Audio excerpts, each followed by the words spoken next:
আবারও ৫ জনকে নিজ দেশে পুলিশ এয়ারপোর্টে পৌঁছে দিয়ে ডিরেক্ট এয়ারপোর্ট থেকে নিজ দেশে ফেরত পাঠিয়েছে।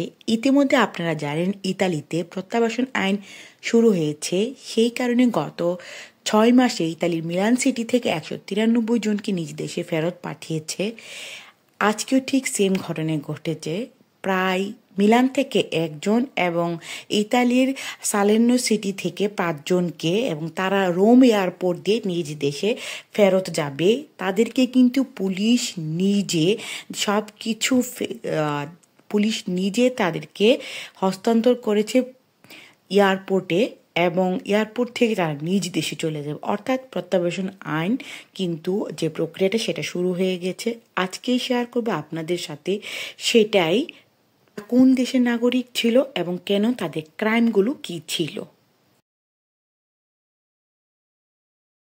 আজকে শেয়ার করব এই যাদের পাঠিয়েছে তাদের মধ্যে বাংলাদেশ রয়েছে কিনা এবং তাদের ক্রাইমগুলো কি কি।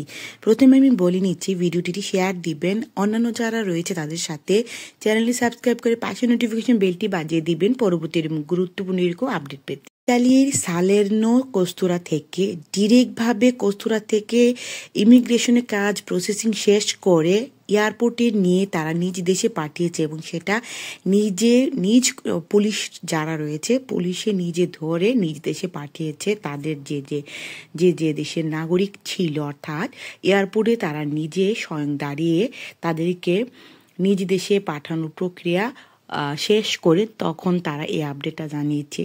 কেন পাঠিয়েছে, তারা কোন দেশের নাগরিক। প্রথমত যে 4 জন ছিল তাদের মধ্যে একজন ছিল ৪৫, অর্থাৎ ৪১ বছরের একজন নাগরিক, সে তুর্কিয়ার নাগরিক। তার ক্রাইম ছিল সে কাগজপত্র দেখিয়েছে যে একজন ইতালিয়ানকে সে বিয়ে করেছে, বিয়ে করার ফল সে লিগ্যালিটি পেয়েছে, কিন্তু না, তারা যখন খোঁজ খবর নিয়েছে গিয়ে দেখে না, একদমই টোটালি ভুয়া। দ্বিতীয়ত ২৭ বছরের একজন নাগরিক, ২৭ বছরের যে নাগরিক সে ছিল মারক্কিন, অর্থাৎ মরক্কো একটি দেশ রয়েছে আপনারা জানেন, সেখানে তার ক্রাইমটা ছিল জোর করে একজনকে ধর্ষণ করার চেষ্টা করেছে। এছাড়া ৩২ বছরের একজন নাগরিক, সে ছিল মালদোবার, এবং তাকে কেন করেছে, তাকে ইতিমধ্যে কোস্তুরা থেকে বিভিন্নভাবে তাকে দেশ ছাড়ার জন্য সরকার জানিয়েছে, বা কেন জানিয়েছে, কারণ সে ইতিমধ্যে অনেকগুলো ক্রাইম করেছে যেগুলো একদম ক্ষমার অযোগ্য। এছাড়া আরেকটি দেশের নাগরিক ৪৫ বছরের একজন, সেও মরক্কো, অর্থাৎ মরক্কো যে দেশ সেই দেশের, তো তাকে কেন, সে অনেককে হত্যা করার চেষ্টা করেছে, হুমকি শুধু দেয়নি, হত্যা করার চেষ্টা করেছে এবং অনেককে অনেকভাবে আঘাত করেছে, যেগুলো রেকর্ড ছাড়িয়েছে তার নামে। আরেকজন হচ্ছে ৩০ বছরের নাগরিক, যে ইউরোপের বিভিন্ন দেশে অবৈধভাবে অনুপ্রবেশকারীদেরকে প্রবেশ করানোর জন্য সাহায্য করে। এটা আপনারা ইতিমধ্যে জেনে গেছেন, যারাই অন্যান্য পথে দিয়ে ইতালিতে আপনারা এসেছেন বিভিন্ন দেশ দিয়ে, যে বিভিন্ন ট্যাক্সি ড্রাইভার বা অনেক যেটাকে বলে ট্রাফিকান্ত বা দালাল বলে থাকেন তাকে। এছাড়া আজকে একজনকে ইতালির মিলান শহর থেকে পাঠিয়েছে, তার বয়স হচ্ছে ২৭ বছর।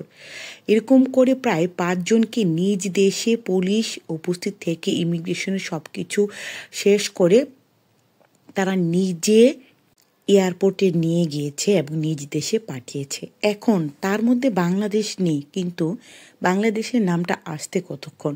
তাই আপনারা যারা ইলিগেলিটি, অর্থাৎ যারা অবৈধভাবে আপনারাই প্রবেশ করেছেন, অনুপ্রবেশকারী যেটাকে বলে, ইতিমধ্যে যেহেতু শুরু হয়ে গিয়েছে, কখন বাংলাদেশের নাম এসে যায় সেটা কিন্তু বলা যায় না। সো আমি সবাইকে একটি আহ্বান দিব, আপনারা যারা এই পথে এসেছেন, যে এখন ডকুমেন্টস আপনারা পাননি, যেটাকে বলে আপনারা অবৈধভাবে এসেছেন, সেটা ভূমধ্যসাগর বা অন্যান্য বিভিন্ন দেশ দিয়ে এসেছেন, আপনারা যারা এখনও পাননি ডকুমেন্টস, প্লিজ আপনারা দয়া করে বিভিন্ন ধরনের ক্রাইমের সাথে জড়িত হবেন না, সেটা থেকে দূরে থাকবেন।